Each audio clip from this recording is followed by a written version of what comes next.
My name is Colin Nugent. I work for the Department of Agriculture, Environment and Rural Affairs in Northern Ireland. DAERA, as it's known, is charged with developing and implementing policy for environmental emissions control of fluorinated greenhouse gases, or HFCs, or hydrofluorocarbons, and ozone-depleting substances. One of the reasons why that issue is quite important to the department at the moment is because of the protocol to the withdrawal agreement of the United Kingdom from the European Union. Kirsten, I believe there is a slide that might help explain that. And what this slide does is just explains to you your reason for being interested in this event this afternoon is because you have an interest in the market for those particular products. And those products have been regulated to date by European Union legislation referenced in this slide, which is specifically mentioned at Annex 2 of the Northern Ireland Protocol, as shown here. So the regulation from the EU, the European Union, dealing with fluorinated greenhouse gases, and the European Commission's regulation of 2009 dealing with ozone-depleting substances, or ODS. You may hear these referred to today as F gases or ODS repeatedly, largely because I live my life in acronyms at the moment, and those are two I use a lot. So to understand the market in Northern Ireland more, DAERA has invited Aether, our hosts for this event this afternoon, to investigate the market in Northern Ireland to some extent. And they will be surveying and inviting participation by industry in Northern Ireland that may be interested in this. So the event this afternoon will explain a little bit more about that. So I'm going to hand over to my Aether colleagues now. Thank you. Thank you for the introduction, Colin.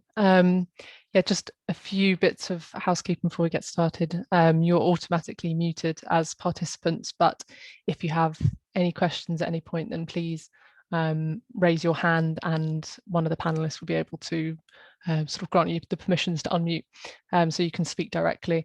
Otherwise, happy to receive any questions and comments via the chat, or there's a specific question and answer box in your toolbar as well. I'm joined today by colleagues Luke Jones and Barbara Gishrai, and they'll be monitoring that chat and also available to answer questions as well. So we'll start with just a little bit of background. Colin's obviously already touched on a few of these important issues, but we're really here as a result of UK's withdrawal from the EU and resulting changes which will occur due to that withdrawal agreement. So the existing EU legislation that we have, that were already mentioned, the two regulations there, the F-gas and the ODS regulations, will remain applicable to Northern Ireland.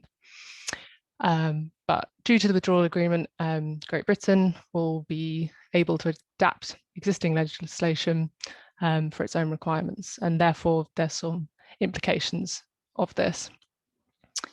We also have quota requirements, which many of you are probably aware of, which will mean that if you are in Great Britain looking to move HFCs and ODS to Northern Ireland, you must comply with the EU quota system. And conversely, if you're moving F-gases, ODS the other way, you'll need to comply with the GB quota system. So I think, that's quite clear to see that there may be some implications of this, some potential divergence in the legislation, which may have some resulting different market developments which occur in Northern Ireland compared to those in the UK and the Republic of Ireland as well.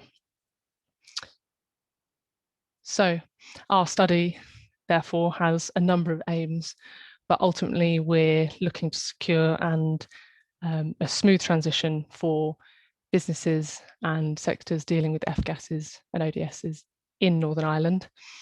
And to do this, we need to be well informed about the current market activity and trade flows. So those is really the main aim of this study. Our other aims are obviously to understand the ins and outs of the different legislation and the advantages and disadvantages of applying those within the EU and Great Britain, and also to support the new regulatory body, DAERA, in the level of resource and applying the rules to avoid any sort of illegal market activities and in the regulation of this trade.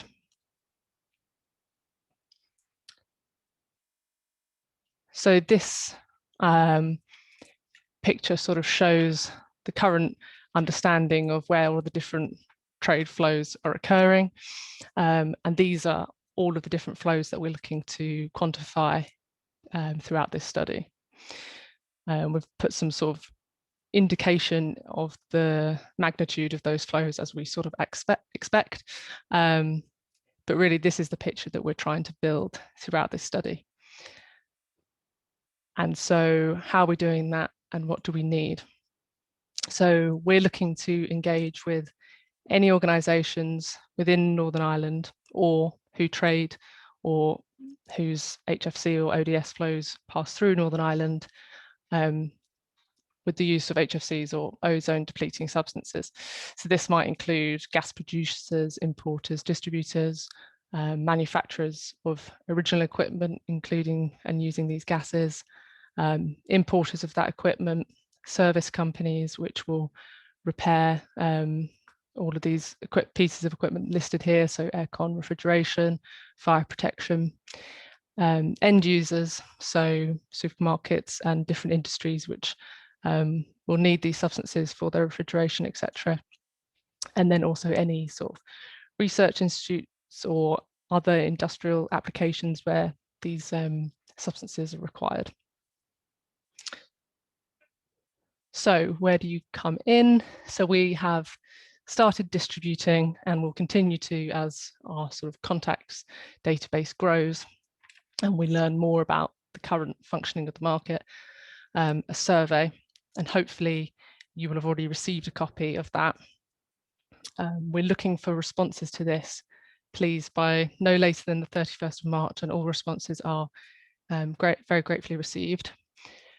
We will also be conducting some follow-up interviews or calls where organisations indicate that they're happy to be involved in that. That's likely to go ahead between 29th and 2nd of April, so that's next week.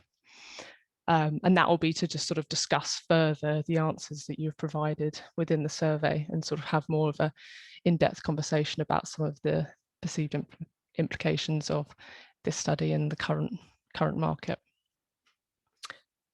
I believe my colleague Luke now is just going to go through that survey briefly, so hopefully you'll receive that, and this will just be an opportunity for us to sort of show the key areas of the survey and where we need your input. Luke, I'm hopeful that you are able to share your screen. If not, let me know. Let me know and I can share mine. Yeah, whilst I do, I'll just reiterate what Kirsten was saying. I think I can actually, Kirsten. Brilliant. Let me know if you can't see me in a couple of seconds. But yeah, as Kirsten said, we sent the survey out last week. But of course, if you're watching this and you haven't actually seen the survey or received the survey, just let us know. We can send a version through to you. We'll give our email addresses at the end of the webinar, so you can contact us through there. The idea of the survey is to it's one size fits all.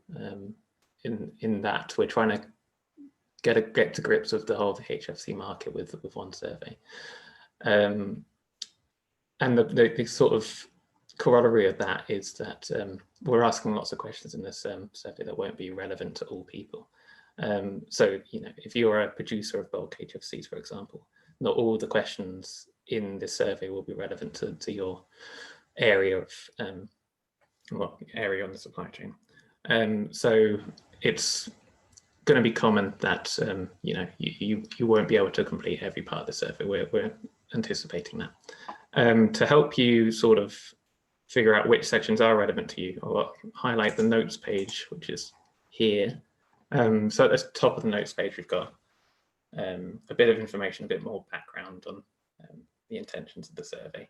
So this sort of mirrors what Colin and Kirsten have been saying so far, but it's helpful as a bit of background when you're completing the survey, or if you end up passing this on to somebody else, and they can read through this and get to grips with the sort of things that we're looking to understand. The bit under that is the sort of helps you prioritize which aspects of the survey for you. So it explains how to complete the survey and which sections are relevant for which people. So the production example I used a second ago, the production tab here is only relevant for the producers of bulk HFC and ODS. So if you're not one of those, you can just skip that. That's the intention here. Of course, if there's any confusion again, just get in touch with us. That's fine, we're happy to help. So the survey itself is designed to be simple to use, easy to use, hopefully. So if we skip to the first set of questions on the details of your company, the idea of this is we're trying to characterize where on the supply chain your company sits, whether you're a producer of bulk HFCs or whether you're at the end of life or an end user of HFCs or somewhere in between. So all this information here would be used to characterize where you sit on that supply chain. And it asks information, basic information about your company, so name, a few addresses if there's sort of things that we might need to come back to you on, that kind of thing. Whether your company is sited in Northern Ireland, whether it's got headquarters in Ireland, I mean, the size of your company, whether your company, or how many employees within your company have the qualifications and certifications to handle F-gases and ODS, all the like. I should say at this stage that any sort of personal information that you do provide within the survey, we will be anonymizing it on collation of the survey results. And also any sort of personal information will be destroyed and deleted at the culmination of the project. So hopefully that would allay any concerns about confidentiality or sensitivity. But of course, if you've got any issues, do get in touch. We'll try and figure out a way where we can provide you that confidence and figure out a way forward from there. Yeah, so just the idea for completing this is to work your way through the questions and answer as best you can for all of them. The following sections are more to do with quantifying the trade flows that Kirsten was mentioning, and they all follow a very similar format. So I skipped to the reduction one because it's the first one there.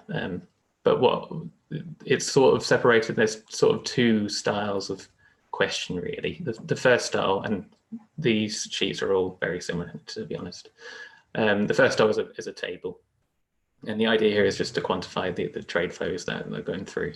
So here in the production tab, you'd quantify which gases you've been quantifying, how much and over what period. So for example, if you were a HFC producer and you produced, let's say, a blend of R404A, then all you need to do is say how much you produced over a given period of time. The typical price that you would get if you were to sell it on, and where you would usually sell it on to. The idea being that when we collate all this sort of information, we can go, okay, well, in this example, for this tab, we can go, okay, this much bulk gas is being produced in Northern Ireland. There are similar sort of quantification tables in the supply, sales and disposal sheets. So the table in the supply sheet would, of course, be the purchasing of gases, but that would also include HFC and ODS, which are incorporated into equipment already. So whether you've bought fridges or air conditioning units, that kind of thing. Sales, of course, it's logically, the sales are the same things. So sales of bulk gas or sales of equipment with this gas already pre-charged. And then disposal is just the end of life. So you have to dispose of HFCs and ODS in a certain way, and then the amounts that you do that with. So these tables are sort of littered throughout. If you do at any stage need to add a few more rows, you can just highlight and add a row, and yeah, it's simple enough. The other style of question is a more qualitative thing. So here we're trying to understand the sort of business arrangements that you have in place, or you had in place prior to the withdrawal agreement, and then also how that might change since the withdrawal agreement has come into effect. So it's sort of understanding how the market works as opposed to just the trade flows. So in this example, we're looking at whether the way that producers of bulk HFC has needed to change to adapt to the new GB regime, and the fact that Northern Ireland is still under the umbrella of the EU quota regime, whether that's affected the reduction anyway. Okay, so this is the reduction tab. As I said, there are stuff on supply. So if you buy HFCs, you fill in this tab. It's a bit more lengthy because we expect the majority of our survey response to need to fill in this tab at some point. But hopefully it's set up in a way where it's quite clear and there's a natural progression of the way you go through things. Sales is, as I said, the sales of stuff set up very similar to the supply, and disposal is the end of life, so the amount of gas destroyed and the amount of gas reclaimed. The regulation tab is slightly different. For this one, we're more asking about how the new policy arrangements have already had an effect, or how they are going to have an effect in the short to medium term. So what you can do here, so you run through these sort of statements on the left and say how much you agree with the statement. So for example, have bulk purchase prices increased since the new arrangements are come into force? And then you can select whether you agree or strongly disagree. Every now and then, if you click strongly agree, or agree, it will prompt you to add a bit more information. So for this one, it's sort of trying to help us quantify the economic impact that changes in bulk purchase prices would have. Even if that doesn't come up, if you want to add any sort of additional comments, just feel free to add them in, and we'll try and absorb them and sort of collate them when we gather the survey results. I think that's largely it for the survey. It's designed to be pretty self-explanatory. There's lots of explanations at the top of every sheet and all the way through. But as I've been saying, if you get stuck, or if you've got any trouble working anything, just let us know. There are emails within the sheet, so that on the title sheet we've got a generic email address where it's a sort of shared inbox, which is manned by several of us, so we can respond to you fairly quickly if you have any issues. And the last thing I will point out is, I know Kirsten said that there's an opportunity to hold sort of interviews. If you want to participate in one of these interviews, there's a question down here at the bottom of the company details sheet. So it's slightly hidden from view, but please remember that's there if you want to discuss the implications of the new EU and GB regulatory structures in a bit more depth. So yeah, that's the survey. I don't know if there's any questions immediately, or whether we should leave questions to the end. Thanks, Luke. Nothing flagged in the Q&A or the chat, so thank you for that. It was very informative. I'll relinquish my share, and I'll let you share your slides. Of course. Again.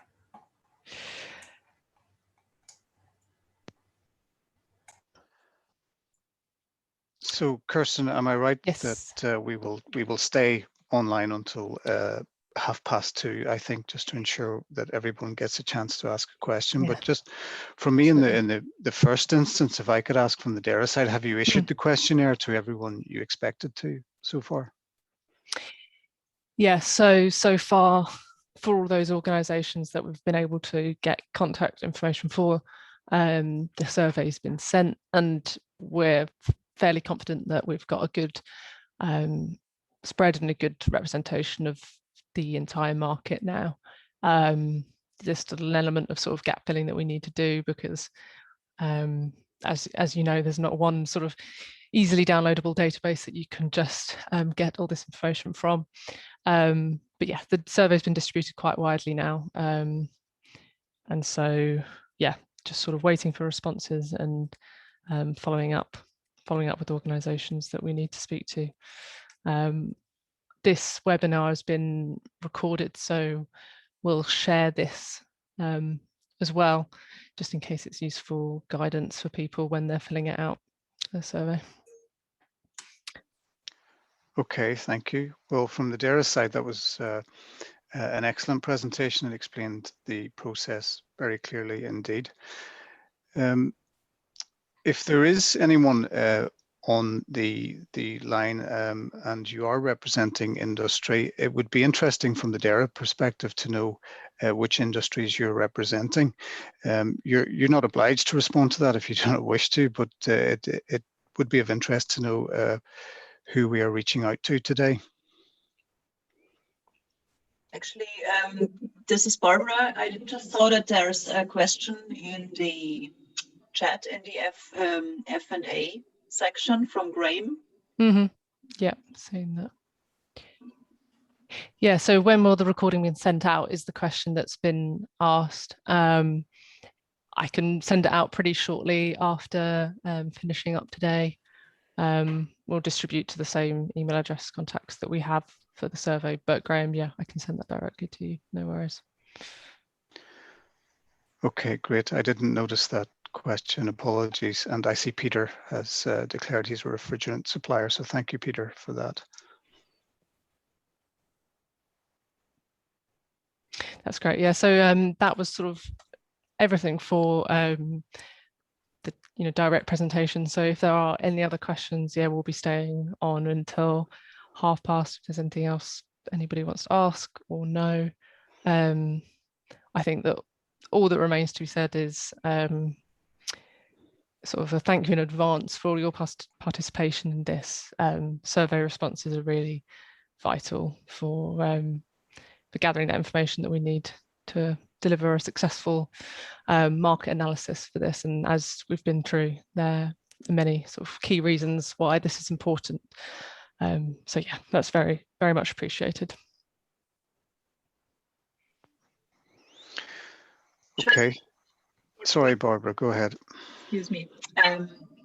Maybe you could quickly say a few words on what happens to these data. I could imagine that the participants to the survey might want to know, because clearly some of the info is also business confidential. So what happens and how is this data stored and treated? Yeah, thank you. Yes, so all the data that we receive through the survey, we acknowledge that, yeah, a lot of this will be confidential and will be data that people would like to remain, restricted. And so we will be aggregating individual survey responses into one sort of database of responses, at which point information will be anonymized. And then following the completion of this project, sort of personal data and contact information will be deleted and won't be held anywhere by us. And so, yeah, you can have confidence in that in terms of the confidentiality of the information. And then in terms of sort of what we do with the results, the aim is to do this sort of high level market analysis based on the individual responses. So to build up this picture of the trade flows at the Northern Ireland sort of level. And that will be disseminated into a report authored by us with key information. Beyond this project, I'm not sure exactly how that will be disseminated, whether that will be shared more widely. Maybe there'll be sort of key summaries that will be shared. But yeah, I would pass on to Colin perhaps for that. That's a very good question, Kirsten, and one I'm happy to take on. For the benefit of everyone on the line, DAERA has no plans to publish the findings of this report. This is to inform our own policy development initially, but I'd be happy to share the specific results if they were interesting to any of the individual participants, provided, of course, there was no issues of confidentiality or business sensitivity that could be involved. But we don't have plans to publish any of the findings. Okay, thank you.